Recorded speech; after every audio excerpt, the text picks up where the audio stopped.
We are live, Garnet and Old post-game Clemson edition on a very weird edition with preparing now for another hurricane for Florida. Yeah. Hey, Vince, good to see you. Hel- You're heading Hello, back from Ryan. Tallahassee, yeah? Yeah, I just passed. We're just outside of Baldwin Hmm. on the beautiful I-10, which, Ryan, you haven't been up here in a while, but the trees they're not as many trees as there used to be, but we should be home in about 40 minutes or so. And just in case, this part of I-10 is a little sketchy in terms of signal, so I may pop in and out here. It's all good. But hey, we're here to talk about football, and I'm here to tell you I actually have a positive take on last night's game overall, believe it or not. There's a few. The biggest negative, and we'll talk about it later as we get further in, is the drops. I think drop passes were uh, in an insane increment last night. However, let's start on a positive note because we haven't had a whole lot of positives, Vince.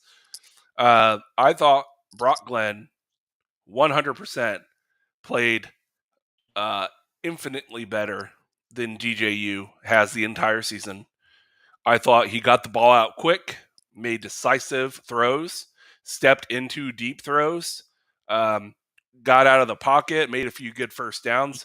No targeted runs. No one, we didn't actually scheme it up for him to run apparently. But when he did take off to avoid being sacked, every single time that happened, I said to my dad, who I was watching the game with, DJ would have gotten sacked on that play. And so I come out of this game overall feeling much better because Vince, remember the main thing I was looking for is the vibe check. And boy, did the Yeah. offense just feel different with Brock in there. What do you think? Yeah, well, you're a big fan of the slow clap. We didn't see the slow clap. Nope, no more slow So clap. so so just in general, you're going to feel better about that. Um, you know, we went into this game and I said I want to have some entertainment value tonight. And I did. I was entertained by the game. I am not one of these people that's a moral victory kind of guy. We lost the game, and losing and winning is what it's about. But if you're going to lose games, which we lose a lot of them, you at least want to have some breath of life, and we had that uh, last night with him. Um, when the pocket wasn't perfect, he slid up in the pocket. You know, he sidestepped to the left.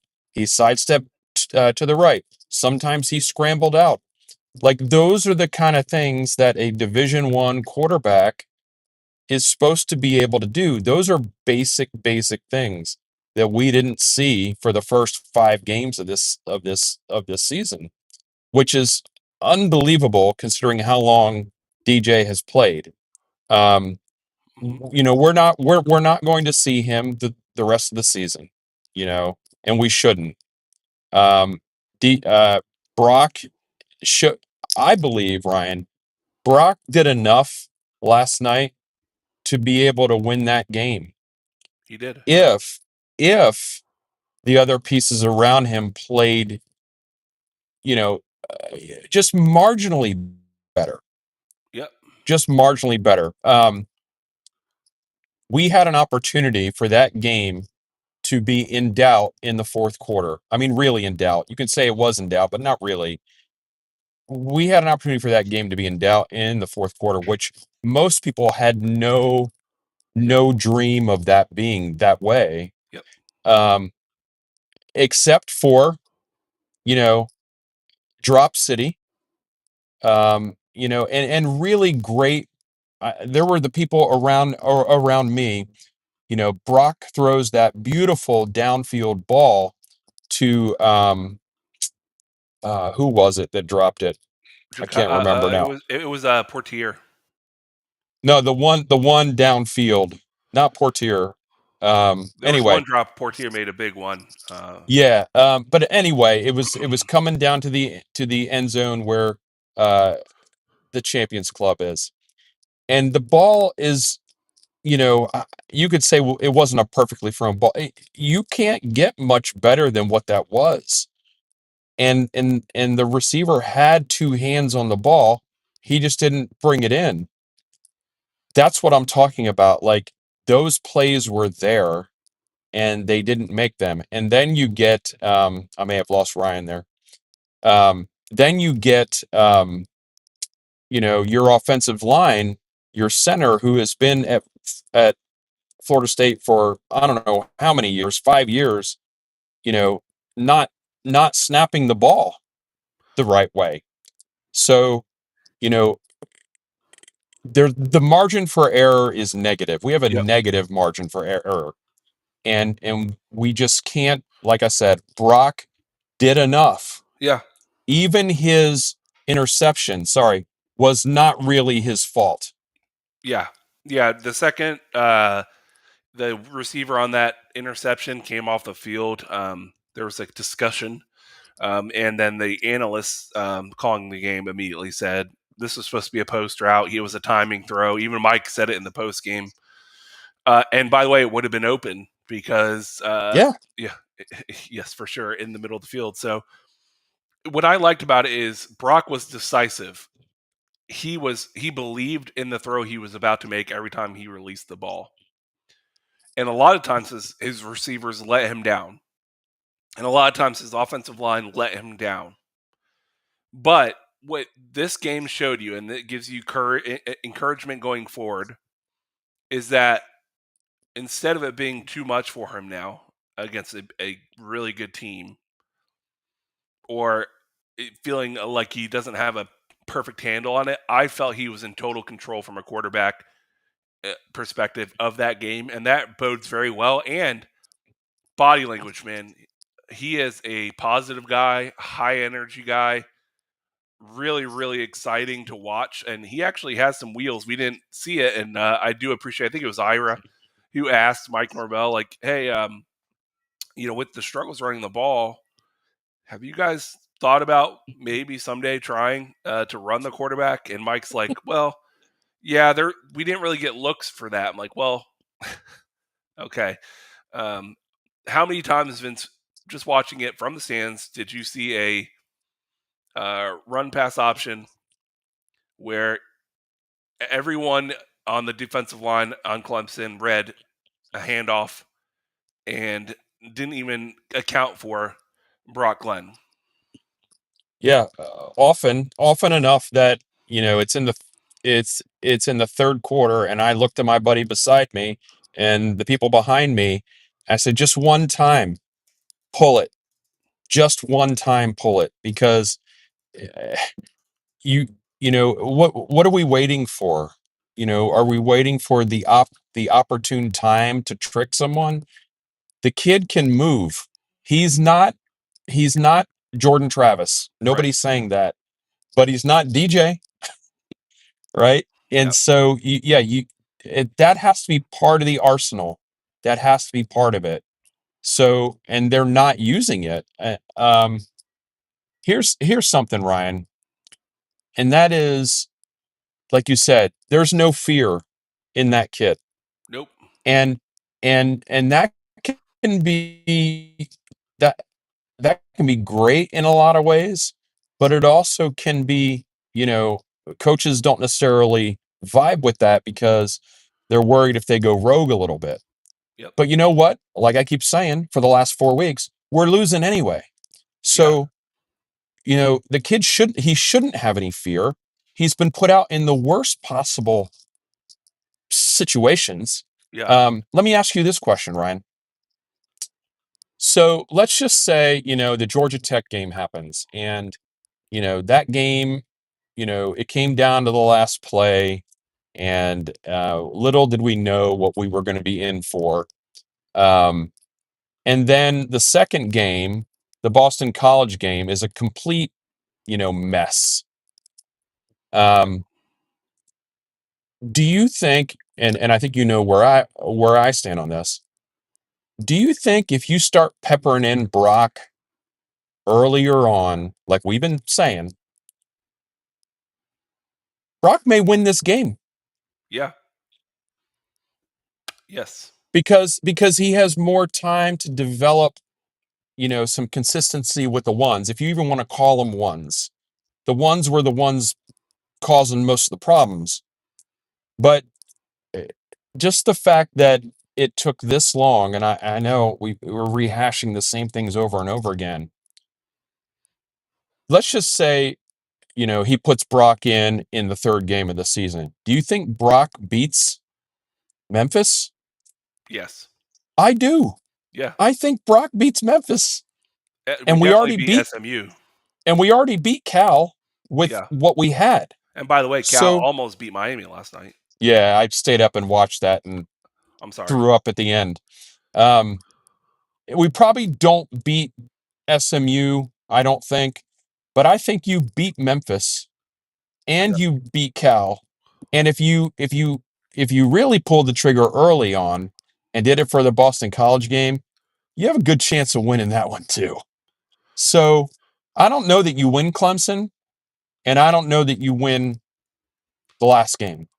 But, this to me is, and I've heard a lot of streamers and YouTubers talk about this, and it jives with what I've been saying too, and that is, how do you not learn from your past mistake when you're rolling out some veteran presence that doesn't give you any real advantage? Hmm.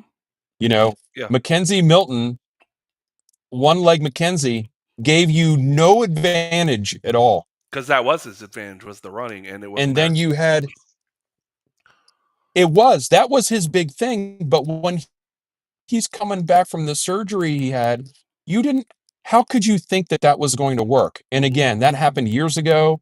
And you're like, okay, you learn that. I'm rehashing what I've heard as well, because I've heard some people talk about this, but it's absolutely true. They made the same mistake here. Yeah. Yeah, for sure. Um, Only other things I have, and I need to go here in a minute because I have my CEO calling twice while we were on the show. Um, but the last thing I thought at the end of the game was, yes, the drop passes called us, but what is he doing? I think I texted you about this. What is Mike doing? You're down by 13 points. It's fourth and forever. I'll give him that. But there's 5 minutes left in the game. Why are you punting? Yeah. If you go for it and you get it, fantastic. The drive continues. We have a chance to cut it to a one-score game. If you don't get it, Clemson runs the ball out. The game's over anyways. Instead, you punt. You know the game's over anyways. So only one of those options actually gives you a chance to win the game, and we didn't take it. 5 minutes left to go. It's go time. It's Hail Mary time. Like, what are we doing? Yeah. I mean, there are more than a couple plays or calls in that game that, if Right. you were sitting next to me, Hmm. you may have been embarrassed by my vocalization of my displeasure. I'm sure. Um, but Ryan, by the way, if you need to go, you can go, and I can kind of ride this out. So that's up to No, you. let's just. If you have anything else post Yeah, game you want to talk about? I definitely have probably a couple of things to talk about. One of them would be, well, what you just said.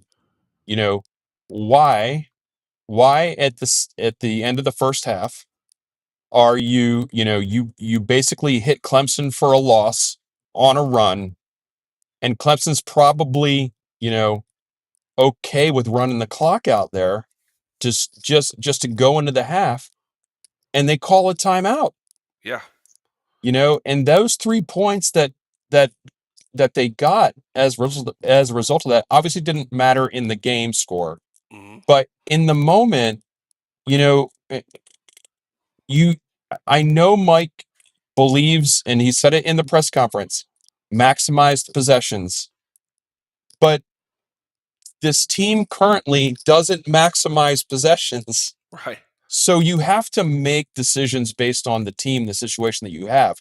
I was very frustrated, Ryan, with the press conference, and I'm starting to see I'm starting to get very uncomfortable with the way uh, Norvell answers certain questions and the way that he does it. Yeah, he's very. It feels like almost like demeaning in a way. Well, someone is asking the question about that, right? Um, about that call the timeout, and and I think the reporter, whoever it was, asked it in a very respectful way, trying to get his thoughts on it. Coach could have easily just said, "We are going to maximize uh, possessions. That's what I'm going to do. That's what I'm always going to do. That's the way I believe the game should be played. End of story, done deal." But he doesn't do it that way. Yeah, He looks the reporter dead in the eye. He cocks his head a little bit, and he asks the reporter a question back, and he does it in a very condescending way, like, "So you're talking about whether we should maximize possessions or not, right?" And it's a very intimidation kind of a stance to take. And he did that with another question as well earlier in the press hmm conference. Those are valid questions. And the questions that everybody's always asking the reporters to ask, ask quote unquote the tough questions. hmm Coach, do you regret, blah blah blah? Are you asking if I regret? That's what I asked you. Yeah, it's You very know, clear but what the but he question was. but he he tries to create some kind of dominance or something like that about that question. I don't like that vibe. Yeah, I know that he's feeling it. I know that he's feeling it. I know that he's stressed. I know that he's not happy with the way things are going. But I'm telling you, the last thing you want to do is start going down that path, right? With the media. You have to be above all that. And if you have a stance on something, you deliver it.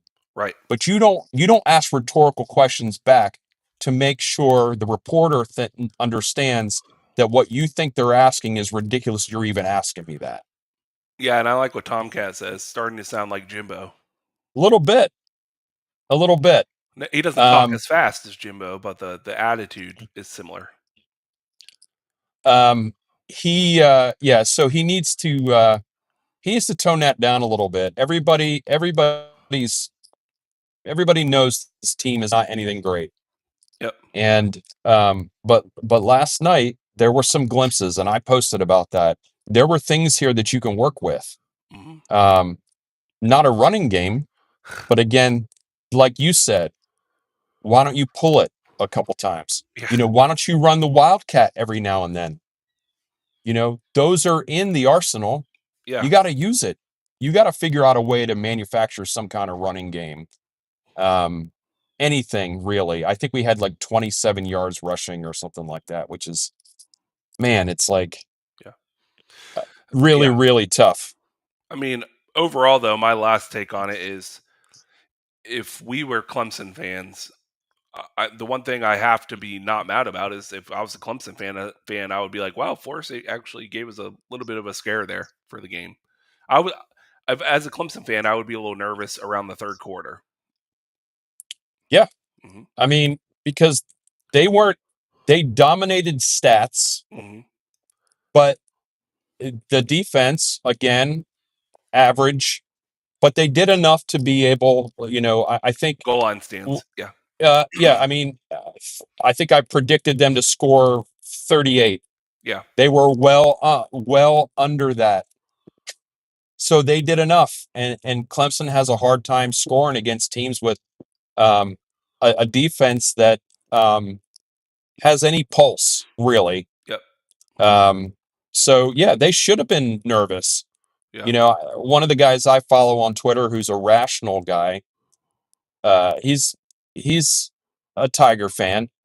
He said, "Thank God for the offensive line for Florida State." Like he understood. Yep. He understood where all the problems are, or not all the problems, but where a lot of the problems are. You've got a line that is not playing to the experience level that they have.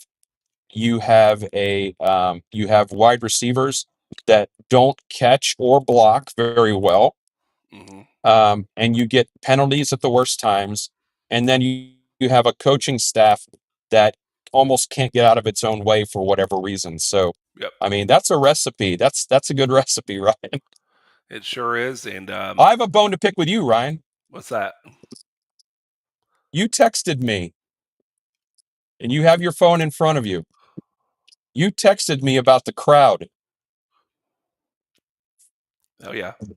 Don't text me about the crowd when you're not there, brother. No, it was more about the game's still in the balance, and it was quiet in the stadium. There was a good crowd there, so I'm busting your chops a little bit. Yeah. Um, but the crowd was the the stadium was full.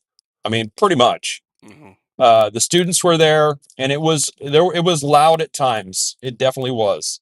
But there were moments in there where you know you would have wanted them to be a little more into the game. The problem is, of course, that the team is one step forward, kind of three steps back, Yeah.